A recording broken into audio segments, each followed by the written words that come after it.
So environmental marketing, so marketing of the Lake Taupo Protection Project. So we have in the Taupo catchment first really in terms of the style of land management and the aims of land management to protect lake water quality for New Zealand.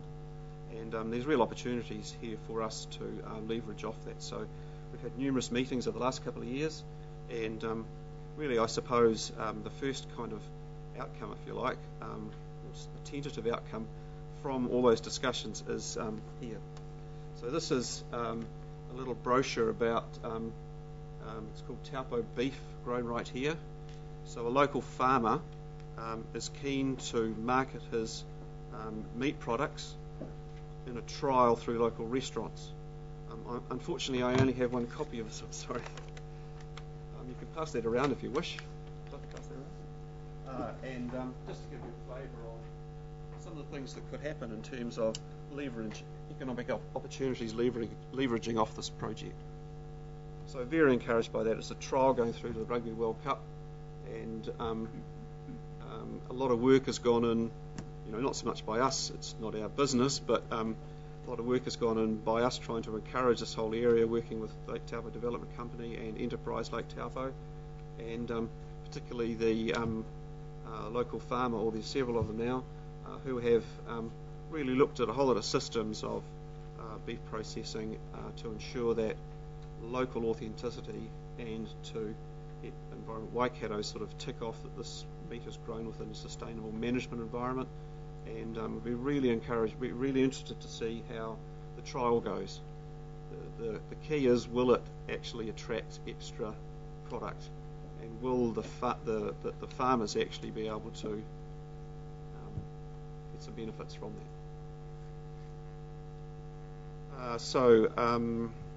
Recognition of good environmental stewardship is another issue going forward. So we've continued this financial year with a scheme to recognise landowners of low nitrogen land uses. I've mentioned that before. DOC and New Zealand forest managers who hold a substantial amount of land in the catchment are interested in this. I could elaborate if you wish. We aim to have a conference next financial year to develop the scheme. So here's just a wee slide of the land that's held by DOC in blue and New Zealand forest managers in yellow. A large part of the catchment, and we're very keen that these groups get recognised for the environmental stewardship that they provide. Some other issues going forward are economic leverage off the Lake Taupo Protection Project. I've mentioned that, and there's a slide about that one. I'm just getting a bit ahead of myself. Marketing of the Lake Taupo Protection Project and the environment continued. So a quality environment is a key economic opportunity. Bike trails, fishing, clean energy, lake recreation. Lakes and Waterways is keen the Lake Taupo Protection Project, and the local environment is seen as a positive opportunity for the district. We're awaiting the draft marketing plan of the destination Lake Taupo with interest. Has that been completed, the draft management plan? Destination Lake Taupo? Later on the agenda item today. Aha, okay. Still awaiting. Forward to seeing that. You haven't got long to wait though, have you? No, that's right. No more sleeps. That's right, yeah. No more lost sleep. So Lakes and Waterways and Taupo District Council, firstly we would like to thank you very much for your support this year. We aim to maintain a positive presence in the Taupo area for environmental values and Lake Taupo protection, and represent Taupo community concerns on water issues. We aim to continue 2011, 2012 and beyond, and request TDC support for 2011, 2012. Okay, well thank you very much, Paul and Jane. I don't know if there's any questions, but I'll open it up if anybody would like to ask any questions of you. Councillor Craig.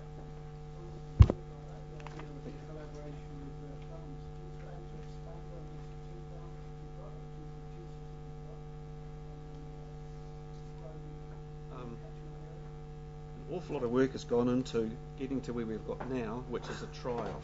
Oh, okay. So the plan is to do a trial through to about the end of the Rugby World Cup, maybe October, and then the farmers are going to assess it and decide whether to actually extend it a little bit further to maybe include more farmers. Okay. So the whole issue is surrounded, well, from the one aspect of the whole issue from their perspective is revenue. So that generally over time product prices are going down. If they can step into another paradigm, dreadful phrase, but if they can do that, then there's the opportunity for increased revenues. Wonderful. So it'd be more direct marketing to local restaurants and who knows how that could go. We've got an idea for more products. So we've had our little group. I mean, we don't grow anything, we're kind of a community group, but they're very, I think, helpful to actually try and grease the wheels and get the whole thing going, and continues to supply the support that we can. Our aim now that the beef trial is established to start chipping along at other products. Honey is one, and the key is finding some growers or wholesalers that are interested in the whole concept. But I think this little brochure gives you a bit of flavour of what things could be like, say, in 10 years' time. Now, for the grower, his model is something that happened in the US. So in the US, there was a bay that they had a lot of problems with fecal coliforms and oysters. And so the government spent quite a bit of money in changing land use, and now that bay has a marketing profile across the US, and their products are sought across the whole country. So, potentially we could do something like that here. Dual purpose, yes. There's more restaurants in the wings, which is really exciting, and almost everyone you speak to says, where can I get these steak? Where can I get the beef? So there's quite a lot of interest just from the little contact we've had with the public and with other restaurants.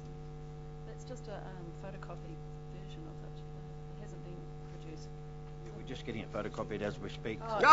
It's in the pipeline, and there are 3 different... Look, Taupo District Council is here to aid and abet your program, so we're printing off some more of your pamphlets as we speak. Thank you. Okay, anything further from Councillors? I've just got one question. Could you just quickly take me through the process? So, on these people's farms, here's the cow. So how does a cow get to be a steak in a restaurant? I mean, a normal process in New Zealand goes to the abattoirs, it goes through a butcher shop or a wholesaler to the butcher to the restaurant. How does this system work? There's one meat processing company. Generally, that's right. Even if you did a home kill for yourself, it would go to the meat processing company, and then it would come back to you, wouldn't it? So they have a barcode system, and so if the restaurant wants so many steak, then you just barcode those steak.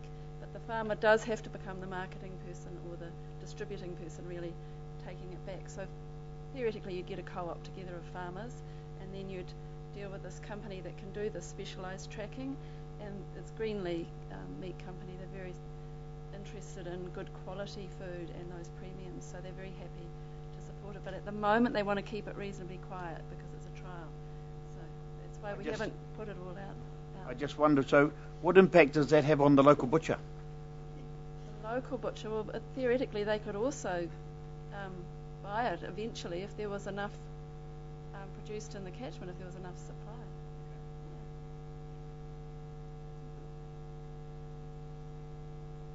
Would maybe request confidence around the name of the abattoir, if that's okay. Well, unfortunately, and I probably should have said it at the opening of the meeting, but webcam is on.